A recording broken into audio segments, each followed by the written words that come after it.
Last month, the headlines of many British newspapers described London as the cocaine capital of Europe. After testing sewage and wastewater in 42 of Europe's biggest cities, researchers found that the British capital had higher levels of the drug than anywhere else in Europe, 3 times higher than the French capital, Paris. Perhaps unsurprisingly, Amsterdam tested highest for levels of cannabis, and many Eastern European cities tested highest for methamphetamine. The study by Lisbon's European Monitoring Centre for Drugs and Addiction also found that drug users in the UK were twice as likely to overdose from hard drugs as any other country in Europe. However, government statistics state that 1 in 12 people in Britain use illegal drugs, and just 1 in 50 people use Class A narcotics. So who is it using all the so-called hard drugs in Britain? And does this discrepancy prove that Londoners really are consuming more hard drugs than anywhere else in the country? Or is it all simply a matter of money? London is Europe's wealthiest city, so does that mean the drug dealers are making a better living in the capital? My name is Simon Parker, and with me to discuss this issue is Mark Dempster, a Harley Street therapist and the author of the book Nothing to Declare, Confessions of an Unsuccessful Drug Smuggler, Dealer and Addict. Nick Barton, Chief Executive of the charity Action on Addiction, and Chris Snowdon, Director of Lifestyle Economics at the Institute of Economic Affairs. Mark, simply, why are Londoners using more cocaine than any other city in Europe? I think historically, I was speaking to Nick before the interview about this, that in the 80s and the early 90s as well, it was very much contained, cocaine use was very much contained within various pockets of society in London. And I think the demographics have changed significantly, especially since 1996, where we've seen, I think they suggest there's a 500% increase in cocaine use. And also we've got accidents and emergencies now that are reporting double the amount of cocaine overdoses than there was before. So I think there's a number of factors. A reason, I think, is that, there's a very big binge drinking culture within London. I think cocaine use helps you to drink more and to socialise more. And I think a lot of the clients that I see in my Harley Street practice are using it and combined with alcohol, because each drug on their own is not as effective and as euphoric as when you do it in combination. I think money is, as you said before, London's the capital, a lot more disposable income in London. And I think it's very normalised within the clubbing and the bars, and within, especially in the younger people in London, I think cocaine use is became very normalised and accepted and promoted really amongst that sort of group of young individuals. And I think that's what some of the issues are. Nick Barton, you're the Chief Executive of the charity Action on Addiction. How would you react to what Mark Dempster said there? Well, I think I agree pretty well with all he said. I think one of the key issues is that it went from being rather exclusive, sometimes described as a champagne drug or the designer drug in the 70s and 80s, where it maybe cost about £200 to £300 per gram, now down to an average of about £42. So, like most things, when it costs less, there's going to be more of it. And if you can have the supply, then that's going to, of itself, widen the use. And Mark, do you think there has always been a connection between affluence and the type of drugs people are using? For example, are people in London, where people are generally wealthier, are they more likely to be using one of these champagne drugs which you described? Yeah, I think there is, because if you even look at Scotland, for example, or Ireland, where there's not as much, in parts of Scotland where there's not as much disposable income, there tends to be less cocaine use in parts of, in Glasgow and Edinburgh and out, especially in the north of Scotland. So what I think, to reiterate what Nick was saying too, is my experience of this is from the 80s. I remember when I first started to use cocaine myself as an individual, it was only really confined within the sort of criminal fraternities or the creative group of people, or people from a sort of higher social spectrum, really. And what definitely did happen through the price changes in the 90s, and as it became cheaper and cheaper, it became accessible right across every spectrum of society. And it's really noticeable to me now when in Harley Street that I get a lot of white middle class, women who you wouldn't think, you just wouldn't think they'd be using cocaine, but they're taking cocaine every weekend. And this is another factor too, is because it's normalised really cocaine use, and also because a lot of people are using just at the weekends over maybe a long weekend with alcohol. It's very different to drug use per se from the 80s, where people would be using heroin or crack cocaine or not crack cocaine, but or freebase cocaine. It's a different profile. It's a different drug using profile. That's really changed a lot, I think, in the last few years. Chris Snowdon, Director of Lifestyle Economics at the Institute of Economic Affairs. Would you agree with what Mark Dempster said, that the profile and the reputation of cocaine users has changed over perhaps a 20-year period? Well, it's certainly broadened out. And yeah, I think it's changed. There's been a fall in the amount of amphetamines and ecstasy being consumed, particularly amongst young people, and that fall has been pretty strong. In fact, drug use in general is down over the last 15, 20 years. But as you've seen the decline in amphetamines and ecstasy, you've seen this rise in cocaine use, also in methadone use and some of the legal highs. So you can explain the consumption of drugs using the usual economic explanations of affordability and availability, and I think they're both perfectly germane here. But then you have the rather woollier concepts of culture and fashion. I mean, let's not forget about the relevance of fashion here. Within youth subcultures, you traditionally have different drugs associated with different eras, different styles of music even. So amphetamines would be associated with punk, came back with the rave culture. Obviously ecstasy is associated with rave culture. And you've really only seen cocaine be a significant part of youth culture in the 21st century because it was too expensive before then. You deal with people who are dealing with addictions, and I think Chris has brought up a very interesting point here.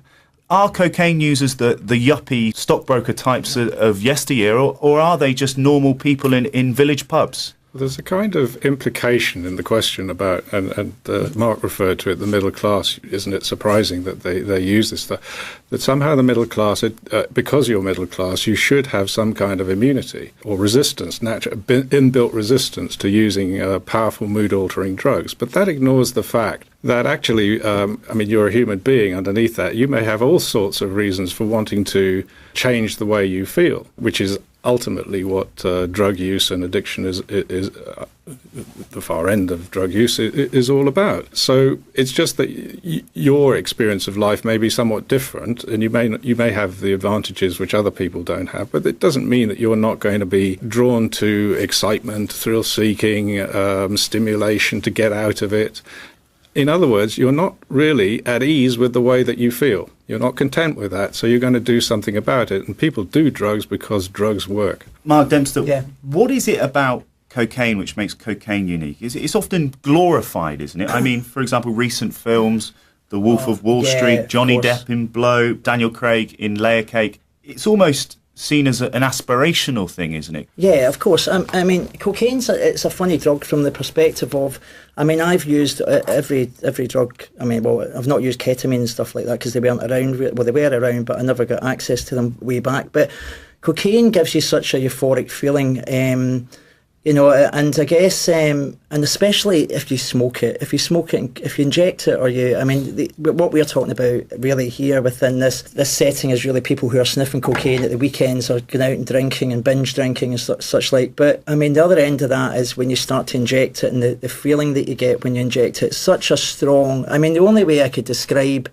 the feeling of that is comparing it maybe with an orgasm, and it's in that type of same area. Of course, what happens is you're getting a massive amount of dopamine being released in the brain, and of course it's the law of diminishing returns. You try and get the same, you have a pipe again, or you have some more lines, or you inject it again, and you're looking for that same hit. But of course the hit, you can't get the same amount of dopamine released in the brain, so you keep chasing it, and then eventually you wind up you're sniffing it for days, or you're smoking it for days, and eventually you hit a place where you're desperate. And to emphasise, I guess, what Nick was saying too, is the core of the issue is not so much about the substance, it's about changing the way you feel, that needing something to medicate a deeper sense of unrest. I mean, this is what I see with addiction all the time, is that actually what the person's doing is that it could be cocaine, it could be ketamine, it could be sex, it could be gambling, it could be any sort of form of addictive behaviour.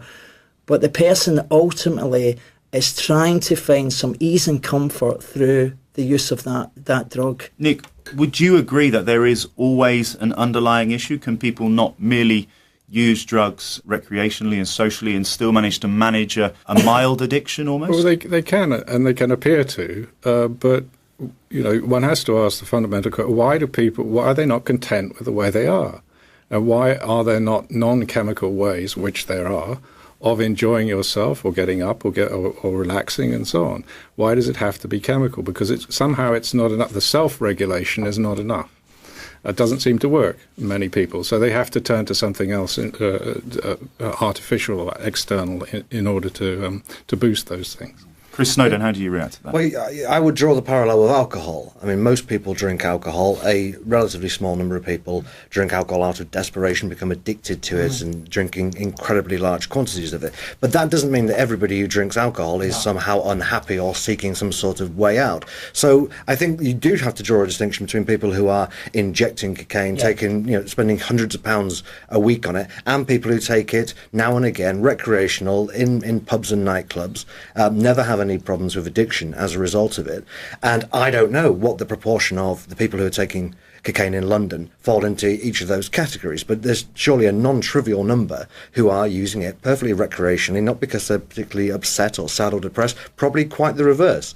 Probably just as something to supplement the drinking, to keep them out partying for longer, and they'll take it a few times and then never take it again once they get to a certain age. I think you're right there, Chris. There is a group, of course there is, and there's only maybe 10% or whatever, a small percentage that are using it addictively, like there is a percentage the same who drink alcohol and become alcoholic. But I guess it's for those particular people that have that addictive nature and that are looking for some sort of, they're trying to medicate that deeper sense of unrest. Those are the ones that need treatment, really. They're the ones that, for the recreational users, they'll carry on and they'll maybe change their drug use over time, or they'll grow out of it, which is what happens, really. They sort of grow out of it.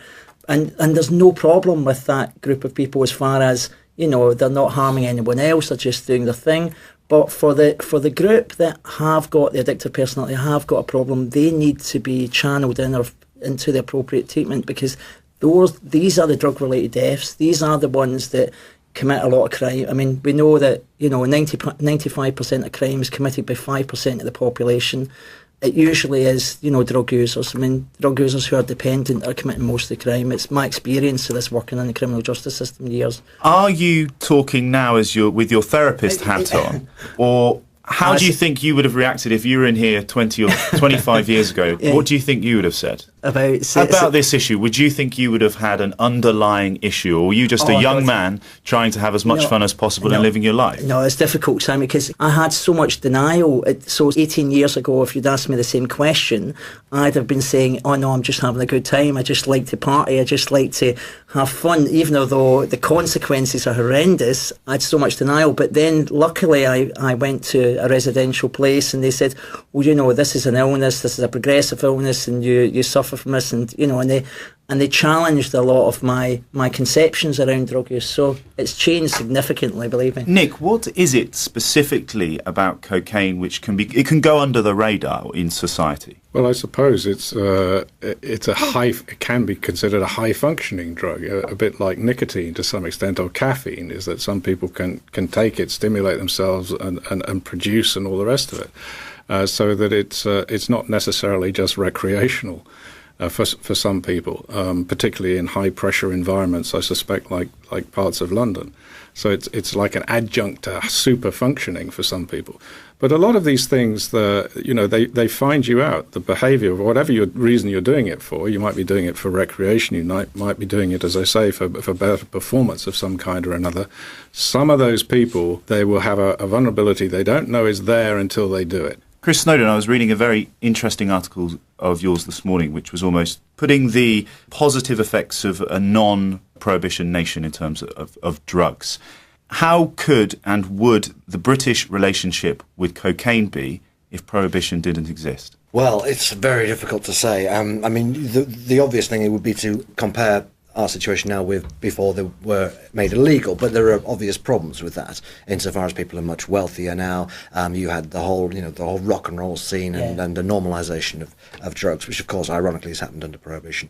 I think the first thing to do would be to accept that the way we consume drugs would be different. There's no reason to assume that if we legalised cocaine that people would be buying it in grams and snorting it and injecting it. There's no reason why they wouldn't be put into other products. So things would change enormously. I don't know what would happen in terms of prevalence. There are some people who say that the drugs market is already saturated and there wouldn't be any change in the number of people who consume it.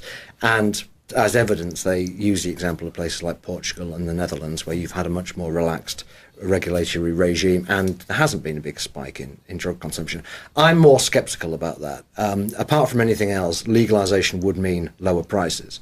In fact, that would be one of the main benefits of legalisation, is you wouldn't have such high prices as to lead to acquisitive crime. So if you have lower prices, I think generally you would assume that there's going to be some increase in consumption. Mark Dempster, you spent many years dealing, using, smuggling drugs around the world before becoming a drugs addiction specialist. How would taking the drug trade away from organised criminals and to the state as an organisational tool change the trade and distribution of drugs in Britain but also around the world? The people who are drug dealing or smuggling drugs from country to country, if there's no market, I mean, you wouldn't be doing it anymore. So what would happen to those individuals is they'd find something else to make their money, to generate income from.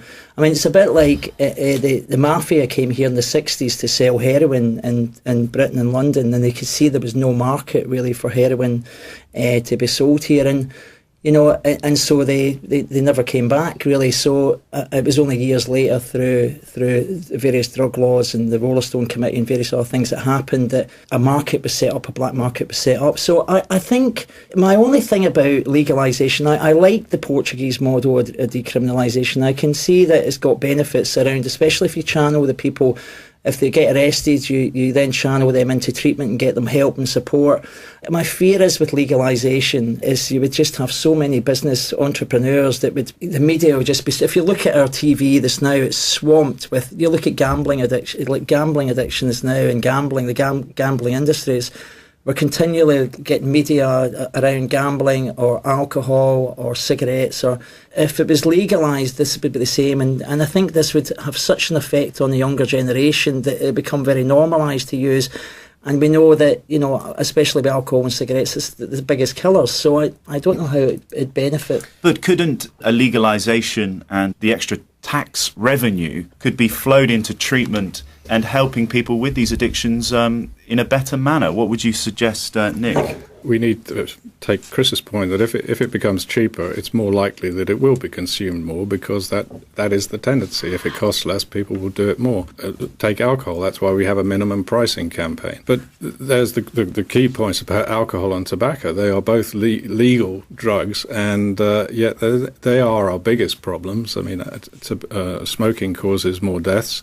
Alcohol, we have a massive problem with alcohol and its effect on, cancer and obesity and all the other things, and they're perfectly legal. It may be that there'll be some benefits, but let's think that it's going to be a panacea to remove all legal constraint, because it won't be. Chris, how do you react to what Nick's just said there? Yeah, I don't think it will be a panacea at all. I think so long as you have any substances of this sort, you're bound to have problems with them.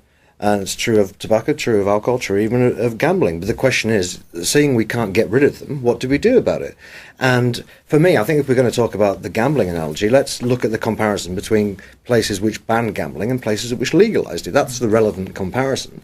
If you look at somewhere like China, which has gambling, gambling is illegal in nearly every form apart from a state lottery, you have one of the highest prevalences, if not the highest prevalence, of gambling addiction in the world, and you have an enormous amount of gambling goes all on the black market, all untaxed, all unregulated. So that's the relevant comparison. Similarly, alcohol, you need to look at what happened in America under Prohibition. That's the relevant comparison. So if you have legalization, you can have some form of regulation. Of course, you're still going to have problems with it. Of course, you may well see prevalence go up, although, again, that will depend on cultural changes and how people feel about taking drugs when they are legal. Will people actually just think they're rather silly and get bored of them? We don't know. But my main concern is getting rid of this enormous black market, which is killing tens of thousands of people, could be paying billions of pounds of tax, and is allowing drugs to go on the market which are adulterated. Nick Barton from the charity Action on Addiction. You mentioned about funding of treatment, and it's interesting that in the case of gambling, there is a levy on the gambling which goes in towards treatment. That's not the case with alcohol. Yeah. It's not the case with tobacco. That is an interesting question. One professor described it as, why not have polluter pays? And it's something that I think we ought to consider, particularly as it becomes difficult. It is a massive source of health problems across this country. But the government could do that any time it wanted to. It gets about £20 billion from tobacco and alcohol money, and none of that is ring-fenced for health care or anything else. Nick had previously said that he thought that many people could get their thrills in life from non-substance means. But personally, I would disagree with that. And I think, Mark, I'd be interested to find out what you believe in this. Is there not something innate within most human beings in which they would like to use substances to feel not normal? Is there any truth in that? Surely we've been using drugs and substances for thousands of years to try and escape from this normality and this reality. If we had prohibition or legalization, people would still go down those pathways, wouldn't they? We've seen from ancient Egypt and way back thousands of years that people have used various different drugs, and even from the laughing gas parties here, and there's always been a need really within any sort of society to medicate, to use drugs or alcohol to change the way they feel. And is it an intrinsic need? Is it sort of part of the human condition to chase that? If you think of little children when they're spinning round trying to get dizzy, trying to get some sort of hit, it does seem like it is part of the human condition. Most people can use drugs or alcohol to change the way they feel when they don't develop an issue with it. They don't develop a problem with it. They use it. They've got an on-off switch. But for that sort of small percentage, that 10 or 15%, those are the main groups that do develop a problem, and they have really significant issues with it. And they are, as I said before, drug-related deaths and such like. And as long as we can make sure that we provide the necessary treatment, we give them easy access to treatment. And it was interesting what Chris said about, that money could be channeled, the money, like if it was legalised, it could be channeled into treatment. I'd like to see if that, but often I don't think this happens. I think the money gets pushed into something else, and it doesn't get allocated to a certain group of people. Chris Snowdon, you're the Director of Lifestyle Economics at the Institute of Economic Affairs. What you really championing here is freedom of choice. Is that what you'd like to see? And just in this case, it happens to be drugs and narcotics, which is the subject. Yeah, I mean, the Institute of Economic Affairs was founded to promote free markets and individual liberty. And so drugs is a great example of where the market is limited heavily by the government, and you see all these terrible unintended consequences. You see them to a somewhat lesser extent with tobacco and alcohol as well, where the market is deliberately over-regulated by government. And things like minimum pricing, which have been mentioned, and high taxes, these are anti-market approaches which do bear cost. They may bear benefits as well, but they do bear cost because they put the price up of the product, and they are regressive in their nature. So as with most issues, we think at the Institute of Economic Affairs the free market approach to drugs would be the best. We think that is empirically the case, and we think that 100 years of prohibition have more than demonstrated the failure of trying to stamp something out which cannot be eradicated. And you're saying that criminals shouldn't be part of that free market? Absolutely. I mean, because you get all the problems you have when you can't enforce contract law, where everything has to be settled by violence. And that is why whichever part of the world has been the centre of drug production is also the murder capital of the world, whether it's Mexico now or Colombia or Turkey, or wherever it may be. This is not going to be stamped out. The war on drugs cannot be one. I don't think that legalisation is a panacea. I just see it as a lesser of two evils. I mean, I'm saying that I'm not saying people shouldn't do it because as you say, for millennia, that's what human beings have done, and occasionally interesting tribes do all sorts of interesting things with interesting chemicals. What I'm saying is it's become such a consuming relationship and to such intensity. Let's sometimes step back and think, is there another way? Could we actually... Does it always have to be this? Because we also, don't forget, get bombarded with lots of advertising and messages about, you can change the way you feel by taking this drug or that drug or the other drug. And there is a big issue with prescription medication and also with over-the-counter medication, not necessarily always a drug. So that goes back to what Mark said, in which at the moment it is perpetuated through word of mouth and through generation. But if it went into the hands of PR firms and agents, it could do even more harm than good. I mean, you would have independent companies set up, wouldn't you, just be promoting their product, and of course they would all be competing against each other, and I'm sure you'd be getting bombarded on the television and radio of all these new products, and that would have such an influence in society. But I think it's interesting also what Chris was saying about my experience also of this is, and I remember many years ago in the 80s when I wound up in prison in Alarin prison in Malaga for smuggling drugs and hash into England at the time. But what had happened just before that, most of the people who were involved in serious crime here in England, bank robberies and such like, had converted. They started to sell drugs because they could see there was just as much money to be made from selling drugs as there was in doing bank robberies, and they would get far less time in prison. And most of the people that I was in prison with were English, and in this particular prison were a lot of English and Scottish and Irish who were smuggling drugs, and all working for sort of organised villains from England.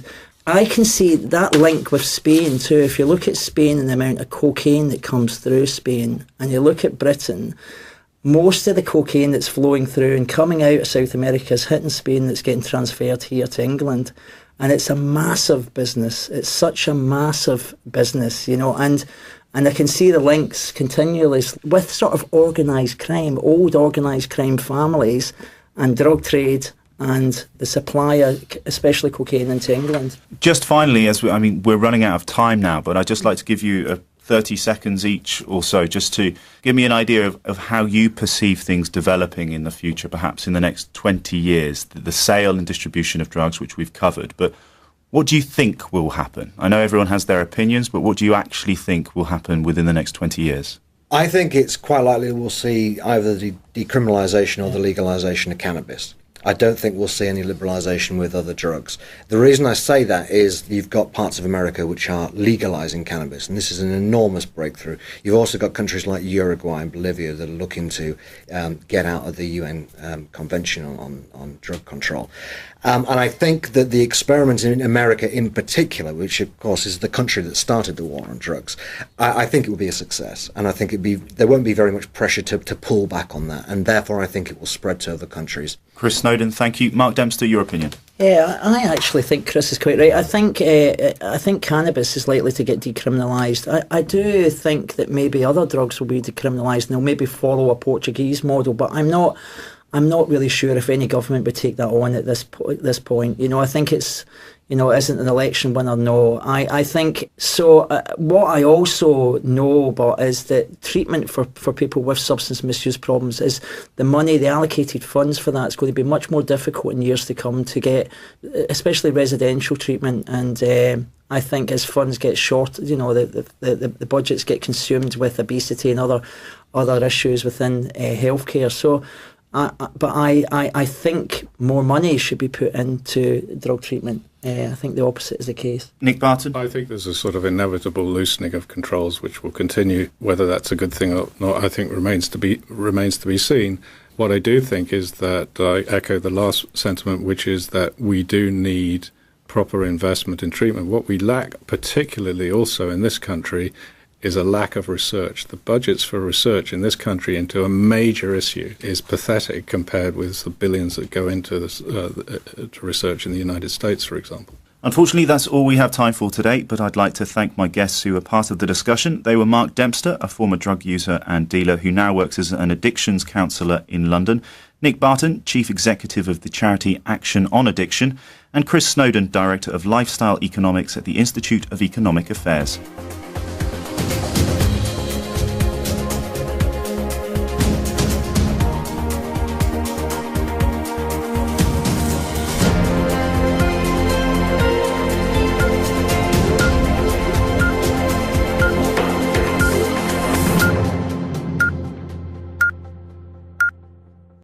In Glasgow and Edinburgh and out, especially in the north of Scotland. So what I think, to reiterate what Nick was saying too, is my experience of this is from the 80s. I remember when I first started to use cocaine myself as an individual, it was only really confined within the sort of criminal fraternities or the creative group of people, or people from a sort of higher social spectrum, really.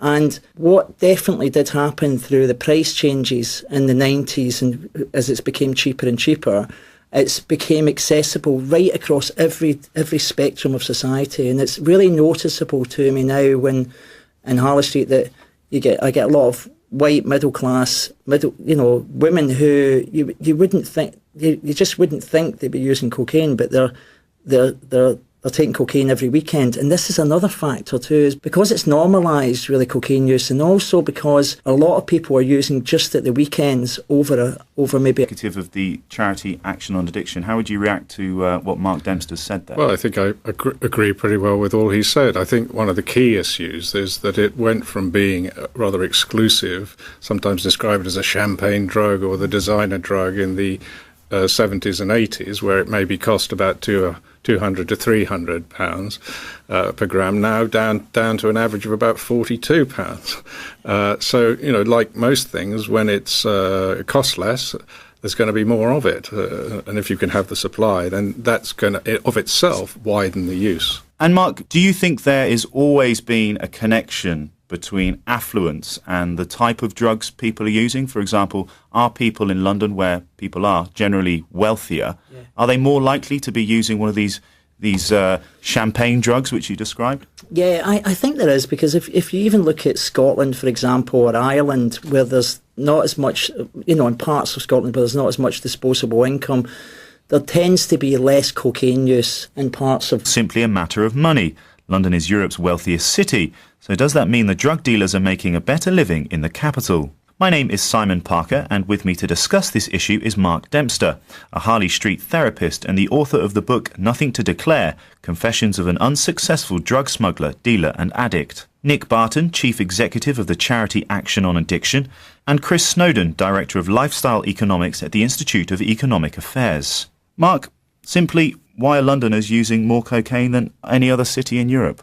I think historically, I was speaking to Nick before the interview about this, that in the 80s and the early 90s as well, it was very much contained, cocaine use was very much contained within various pockets of society in London. And I think the demographics have changed significantly, especially since 1996, where we've seen, I think they suggest there's a 500% increase in cocaine use. And also we've got accidents and emergencies now that are reporting double the amount of cocaine overdoses than there was before. So I think there's a number of factors. A reason, I think, is that, there's a very big binge drinking culture within London. I think cocaine use helps you to drink more and to socialise more. And I think a lot of the clients that I see in my Harley Street practice are using it combined with alcohol, because each drug on their own is not as effective and as euphoric as when you do it in combination. I think money is, as you said before, London's the capital, a lot more disposable income in London. And I think it's very normalised within the clubbing and the bars, and within, especially in the younger people in London, I think cocaine use is became very normalised and accepted and promoted really amongst that sort of group of young individuals. And I think that's what some of the issues are. Nick Barton, you're the Chief Executive.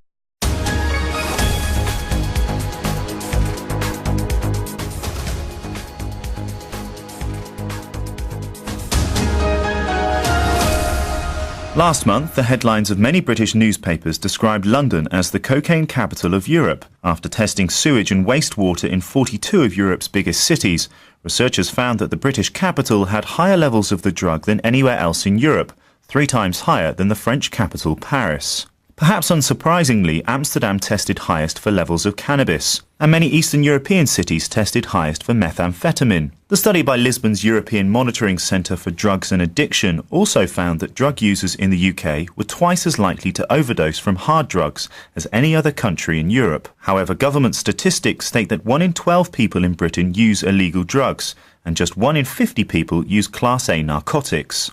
So who is it using all the so-called hard drugs in Britain? And does this discrepancy prove that Londoners really are consuming more hard drugs than anywhere else in the country? Or is it all